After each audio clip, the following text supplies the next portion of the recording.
Welcome, my darling pretties, to our Beyond the Dawn of Business podcast for pretty, empowered female entrepreneurs. It's time to step into your power, pretties. Lift each other, support the squad, and choose a life filled with the autonomy and freedom to live your dreams. I'm your host, Dawn Beth, owner and founder of Beyond the Dawn digital business brand and agency. My coffee is hot and my eyelashes are on, so we are ready to go.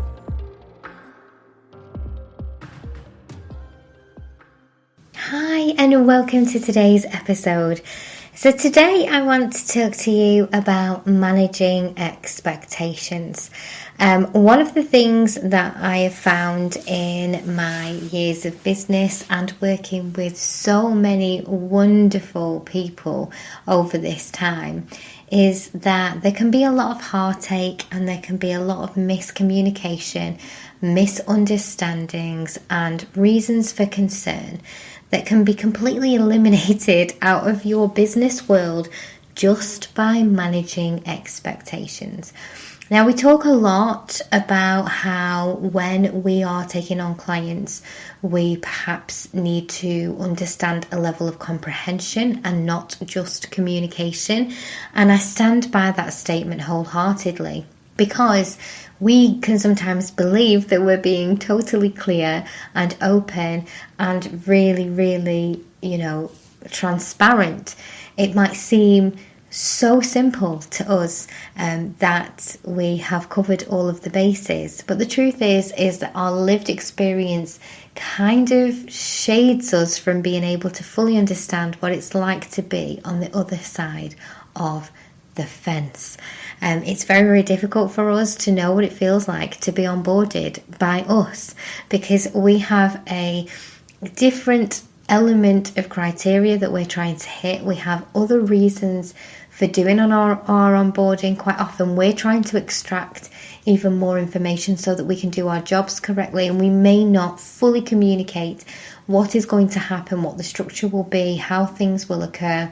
And a lot of your clients will probably be quite easy breezy and allow for an element of surprise, and that's great.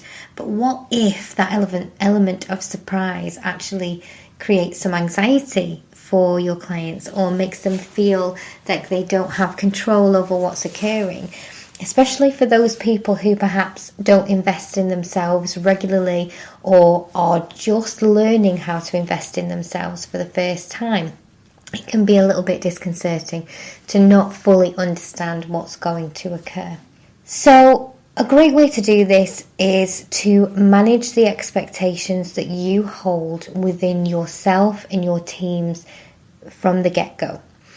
Don't overpromise and underdeliver. That's the worst possible thing that you could do. It's far better to underpromise and overdeliver. And you need to have a really good, clear understanding of what can be achieved in which time frames and under which circumstances. So, for instance, I can say to you that my team can build you a full umbrella brand. We can give you logos, colour schemes, messaging directives. We can build an entire visual identity, and that can sometimes include sub-logos. It can include email sign-offs, all of those great assets. But more deeper than that, we can give you a way to show up online and in real life for your clients that shows who you are as a company, what your core values are, what your mission is, and gives them a really good understanding of who it is that they're dealing with so that they can recognize you, know you, and work with you and push you further in terms of brand awareness, okay? We can do all of that, and that sounds wonderful. However, we can't do any of that without your input. So managing an expectation on a full brand build would be around me explaining and educating my amazing clients that actually just buying a logo isn't going to cut it, but equally buying a logo or finding a way for us to build a brand needs to start with them. What we do is we conduct the right environment and we ask the right questions, and we build an opportunity to extract key information that we know will help in terms of self-identification, in terms of psychology, in terms of sales, and in terms of their opportunity to place themselves in the market. Okay, so it's all a bit of fabulous magic, but it can't come from us on our own. It has to come from you. So there will be meetings where we, extract that brand out of you, where we actually look at who you are, what is your uniqueness, not just for the business, but for you as the person, and find ways to weave that into this wonderful area of messaging and storytelling that will then allow for us to build that visual representation. And that might take one meeting, it might take 2 meetings, it might take more. And then on the back of that, there's a lot of toing and froing in terms of exchange, because we will visually build things for you and present them to you, and then look for your reaction within those things. We want to know whether you love it, whether you hate it, whether there's something that feels not quite right with it, or something that absolutely hits first time in a really fantastic way. We're looking to tweak and tweak and tweak. Now, if I was to talk about branding as though we did it without it being a collaborative process, if there wasn't an awful lot of going back and forward in terms of communication, if we didn't ever explain ahead of time that we offer however many amendments we offer, and then beyond that there are other ways that we can make changes, or quite often is the case we don't need to make any changes at all, then people wouldn't know. It might be as simple as purchasing it from us and thinking that we could just go away and build them this fabulous identity without their input, which of course isn't possible. So how obviously are you allowing to manage expectation? And one of the wonderful ways that I learned to do this is by creating, as an onboarding exercise, the opportunity to either have the conversation verbally or to deliver in documented form an expectations document. Something that provides a timeline, further information, more that can be referred back to let somebody know exactly what needs to occur every step of the way. So yeah, it's something that we need to think about. And also in terms of expectations, can you find out ahead of time whether somebody has extra expectations that you have to explain through? So for instance, quite often when we help on big group projects, we will have arranged a way in which to do the work for people in a set way that allows us to service a large number of people in a short period of time. So somebody might be thinking, okay, I'm going to get a full day with Dawny, direct one-on-one, and I'm really looking forward to that, and not realise that that's actually not possible. So how are you finding a way to communicate what somebody else's expectations are? Like, how could you know what their expectations may be? Now, I had an amazing coach a couple of years ago who said to me, Dawny, how about every single client you take on, you have an expectations meeting? And sometimes that will work depending on what it is that you're actually trying to achieve with your client.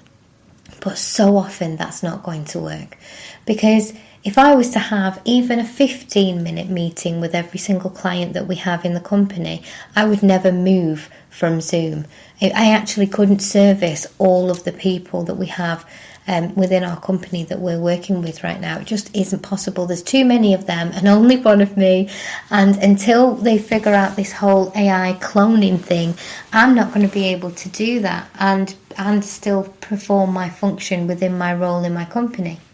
So have a little think about how you could be creative about expectations. Could you provide more information in your website? Could you have an automated sequence that allows for somebody to understand what the workflow of working with you might be? Could you perhaps offer a call with a member of your team so that they can run through it with them? Maybe it's as simple as an email that just gives some bullet points over this is how this is going to go, this is what we're going to ask, this is what we need from you, this is what we're going to do, and in what order we're going to do it in, and what we require. Quite often, expectations are left to two areas in our business. They're in our term and agreements and in our contracts. And unfortunately, culturally, globally, we're all really bad at reading those two things. If you're really truly honest with yourself, when was the last time you opened up somebody else's terms and conditions and sat and thoroughly read those terms and conditions word for word? Okay? Very small percentage of people will do that. The same with contracts. Now, the difficulty with that is that occasionally you'll be in a position where something is challenged, and it will be in your terms and conditions, or it will be in your contract. And you might think, oh, I've got the trump card here, where I can say, oh, it's in my terms and conditions, that's the way that the cookie crumbles, or that's in my contract, that's the way the cookie crumbles. And yes, technically from a point scoring point of view, you're correct, you win, it's in your terms and conditions, or it's in your contract, and you've been able to fall back on that and rely on it, and you do need that. So I'm not suggesting that that's not good, it is. But my point is, by the point of somebody having to ask for something and you having to say, oh, sorry, it's in my terms and conditions that you don't do that, you've already lost. In terms of customer service, in terms of expectation management, you have already lost. Will that person turn around and say, oh my gosh, my bad, should have read that, let's carry on? Probably. And that's great, because that's the right response. But if that person wasn't aware of those really key things, and I'm not talking about the clauses in a clauses A, B, 16 on clause F that you've got in your contracts now, but the really key things, the things that are important to everybody. For instance, when work will be delivered, in which way it will be delivered, and how somebody will pay for it, what days they will pay, whether they have to pay up front, what will happen if they don't pay, what will happen to deliverables in the event of non-payment. Those types of things, the things that are really, really important, the things that can be accidentally missed, that shouldn't really be flexible. Okay?